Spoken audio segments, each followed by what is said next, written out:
بسم اللہ الرحمن الرحیم۔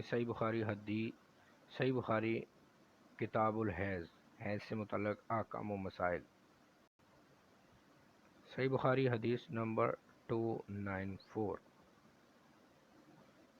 حضرت عائشہ رضی اللہ تعالیٰ سے روایت ہے، وہ فرماتی ہیں ہم سب مدینہ منورہ سے صرف حج کے ارادے سے نکلے، چنانچہ جب ہم مقام صرف پر پہنچے تو مجھے حیض آ گیا۔ رسول اللہ صلی اللہ علیہ وسلم میرے پاس تشریف لائے تو میں رو رہی تھی۔ آپ نے فرمایا تجھے کیا ہوا ہے؟ کیا حیض آ گیا ہے؟ میں نے عرض کیا جی ہاں۔ آپ نے فرمایا یہ امر تو اللہ تعالیٰ نے بنات آدم پر لکھ دیا ہے، لہذا تم وہ تمام کام کرو جو حاجی کرتا ہے، البتہ بیت اللہ کا طواف مت کرنا۔ حضرت عائشہ رضی اللہ تعالیٰ عنہا سے نے فرمایا رسول اللہ صلی اللہ علیہ وسلم نے اپنی ازواج مطہرات کی طرف سے گائے کی قربانی دی۔